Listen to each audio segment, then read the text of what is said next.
And then if you know Jim Collins, Mm-hmm. who has all these great books, Good to Great and so forth, when they look at his customers in Good to Great, I believe it was, and look at their tenure, of the top 10, of the top 13 or whatever that number was, the growth of those companies in the following 10 years, White, the ones that have become great, flatlining,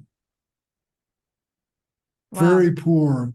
Yeah, because Collins is a smart guy, but he based the definition of what made them great based on based on their previous financial success, not how the attachment and the loyalty of their customers, like Fred does. So pretty powerful. So you're So that's partnering with him on that, or like, what are you working on with this net promoter? well, it's something we run across all the time. We Mm, find, for example, one of the first things I did with the client was I had a client and they were having trouble finding references. This is probably 20 years ago. They didn't they didn't have they weren't getting references, and the salespeople were complaining. It's like the references are a waste of time. Don't even send me. So they got a new VP. Colleen Kaiser was her name. Super smart person. And so she came in and took it over. And she looked at the net promoter scores, and the promoters were not being invited to reference.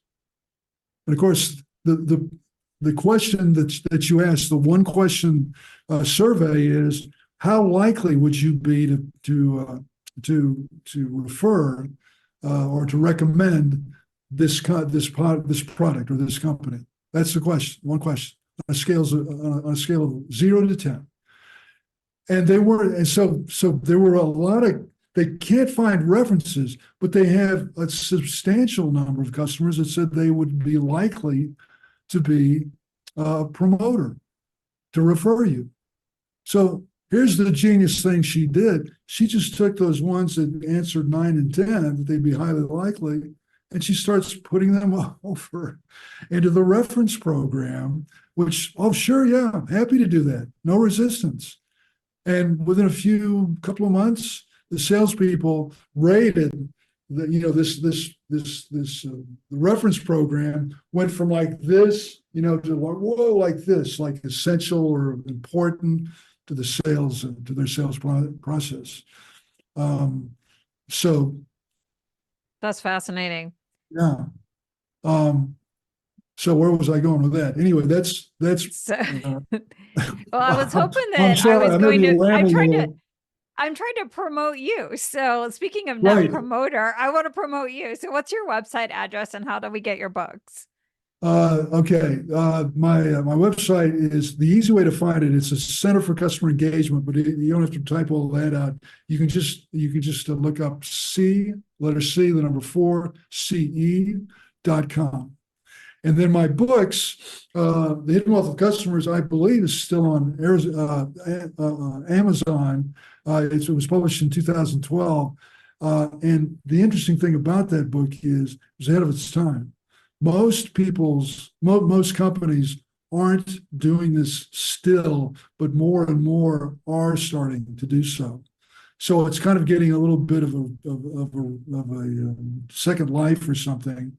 And then another company, that's Harvard Business Review. There's also several articles. If you don't want to bite into a whole book, I've got several HBR articles on customers and so forth.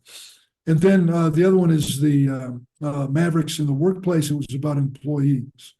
And the themes there, and this was Oxford University Press published it. That sounds a little intimidating. It's like 200 pages and it's an easy read, but it's about employees. If you want a great company, you've got to have customers that love you and will refer you. And to have those, you've got to have employees that find meaning in their work. And that's kind of what that's about. That's awesome. So you look at it from a couple different angles. I love that. And I love all the other references and even bringing back to the net promoter, which is going back to the theme of this particular episode. I just want to summarize some of the stuff that you said for my specific audience, who do want to grow their consulting and coaching businesses and they want to get more clients and get more referrals.